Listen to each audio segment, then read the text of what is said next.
My girlfriend's ex showed up at 2 a.m. drunk and she let him sleep on our couch. When I asked her about it, she said, "He's going through a tough time. You need to be more understanding." I packed a bag and left. 3 days later, she called panicking. Apparently he never left, and now he's eating our food and using my Netflix. Never thought I'd be posting here, but life comes at you fast. I, 34M, was dating Vanessa, 29F, for a little over a year.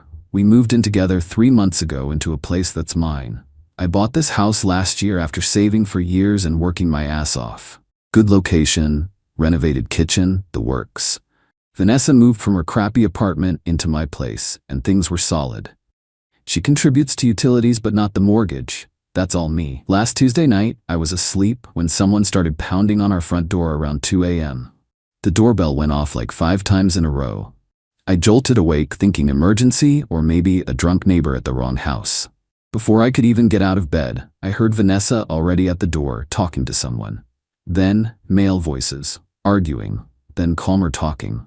I pulled on a shirt and walked out to find some dude sprawled on my couch. Tall guy, early 30s, reeking of alcohol and cigarettes.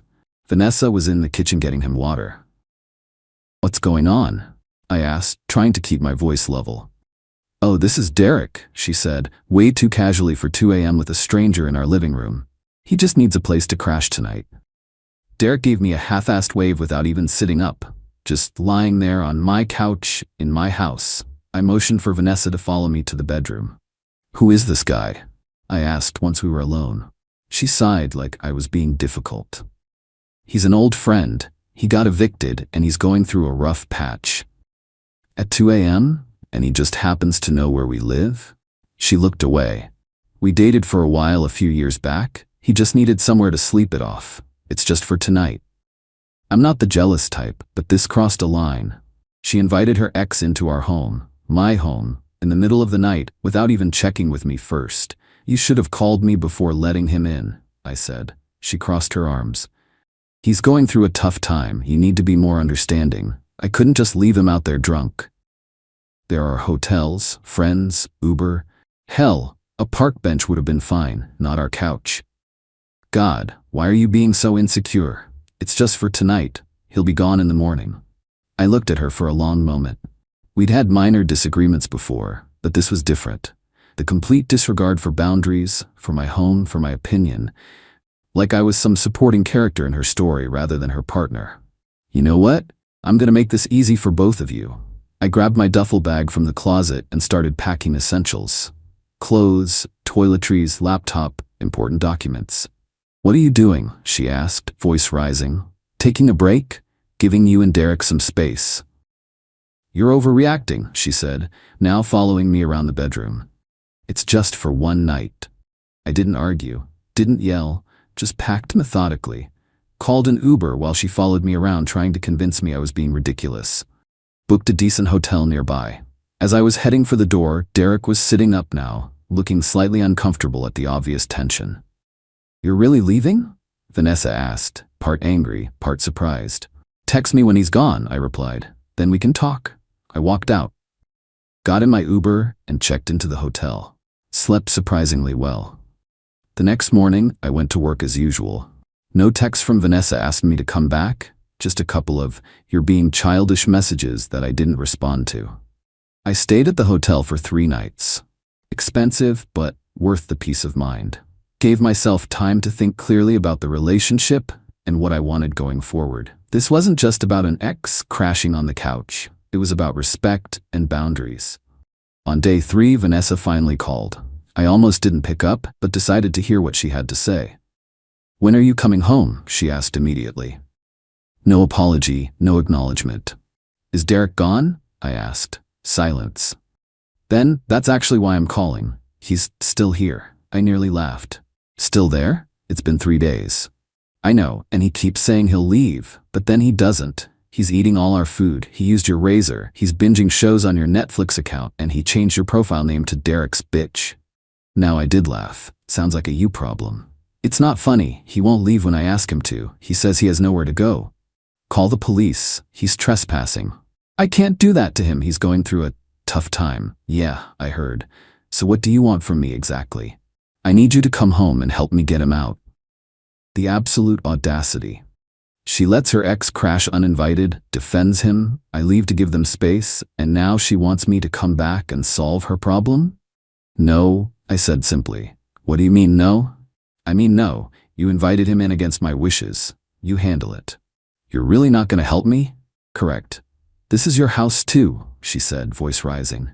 Exactly. My house, that I own, that you invited an uninvited guest into, that you defended when I raised concerns, that you're now struggling to remove said guest from, and somehow this is my problem to solve? She started crying. Please, I don't know what to do. Call the police. I hung up. 10 minutes later, she texted, I can't believe you're doing this to me. I didn't respond. Update. 1 week later. It's been exactly 1 week since I walked out, and what a week it's been. After our phone call, Vanessa sent me increasingly desperate messages about Derek. Apparently, he'd fully moved in, had his mail forwarded to my address, invited friends over, the works. Her messages went from angry, this is your fault for leaving, to pleading, please help me, to resigned, I guess this is my life now. I maintained radio silence. On day 5, I got a call from a number I didn't recognize. It was my neighbor, Phil. Hey man, I got your number from the neighborhood directory. There's some concerning activity at your house. Lots of people coming and going. Loud music last night.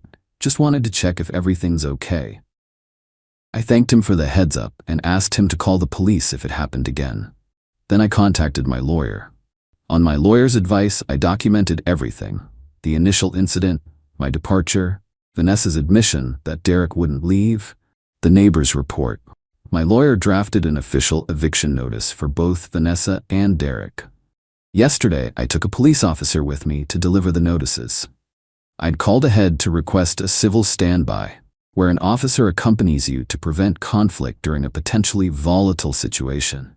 When we arrived, the place was a mess. Empty beer bottles, pizza boxes, clothes everywhere. Derek was playing my PlayStation on my TV. 2 other guys I'd never seen before were hanging out in my kitchen. Vanessa looked horrified when she saw me with the officer. What is this? She asked. Official notice, I said, handing her the papers. You and all occupants have 30 days to vacate the premises. Derek finally looked up from his game. You can't kick me out, man. I've been here for over a week. I've got tenant rights now. The officer stepped forward. Sir, you have no established tenancy. You're a guest at best, a trespasser at worst. If the homeowner wants you gone, you need to leave. But my mail is coming here, Derek protested, like that made it official. Forwarding your mail doesn't establish residency, the officer explained patiently. If you don't leave voluntarily, you can be removed for trespassing. Derek looked at Vanessa, who was reading the eviction notice with tears in her eyes. You're evicting me too? She asked, voice small. Yes, I said simply. But where am I supposed to go? That's not my concern anymore. You have 30 days. Derek started gathering his things, suddenly eager to leave when faced with the reality of a trespassing charge. His friends quickly followed suit. The officer supervised as they cleared out their immediate belongings. Once they were gone, Vanessa broke down. I'm sorry, okay? I made a mistake. I should never have let him in. Please don't do this. Too late, I said. You showed me exactly where I stand with you. I'm not interested in being with someone who has so little respect for me or my home. It was one mistake. No, it was a series of choices. You chose to let him in. You chose to defend him. You chose to keep him here. You chose to let him disrespect my home and belongings. She tried to hug me. I stepped back. I'll be staying elsewhere until you're gone. The eviction notice has all the details. As I left, she called after me. You can't just throw away a year together over this. But I can. And I did. Update. 30 days later. The 30-day eviction period ended yesterday. I arranged to meet Vanessa at the house for the final walkthrough and key handover. She'd been texting me throughout the month, alternating between apologies, accusations, and attempts to reconcile. I kept my responses brief and factual, only addressing questions about the move-out process. She did try the "I have nowhere to go" angle multiple times.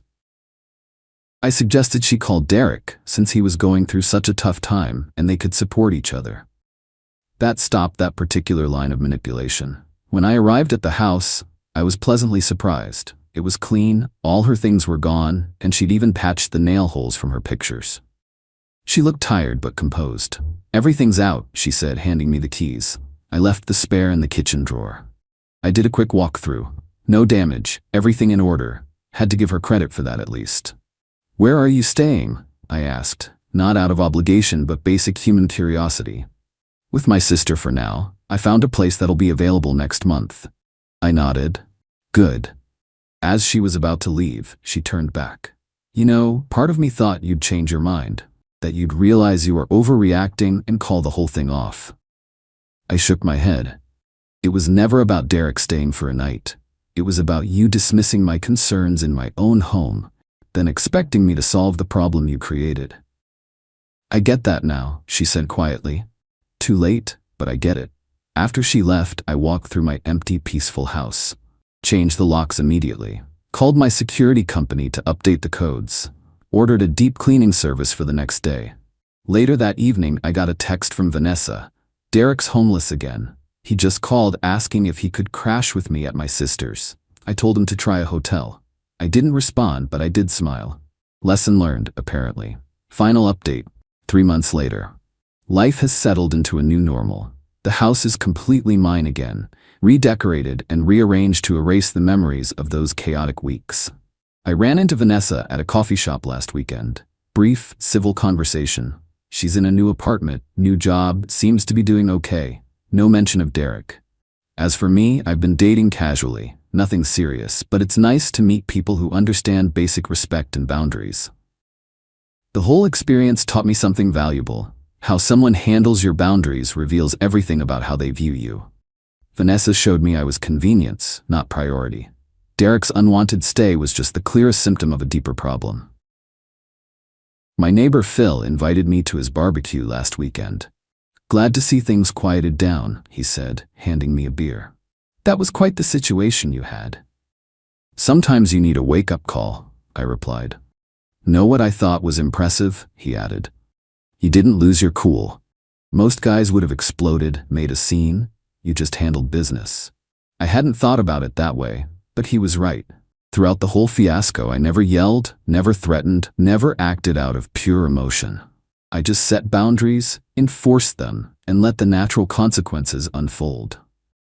That's the thing about respect. You don't have to demand it loudly. You just have to be willing to walk away from people who don't show it. And sometimes, the best revenge isn't some elaborate scheme. It's simply removing yourself from the equation and watching as people face the natural consequences of their own poor decisions.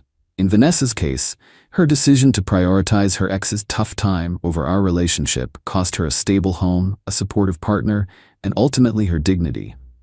And Derek? Well, his free ride ended the moment it became inconvenient for her. No dramatic confrontations needed, just the natural order of things restoring itself once I refused to be the doormat in my own home. Life is peaceful now, and that peace? Absolutely worth every penny of that hotel bill.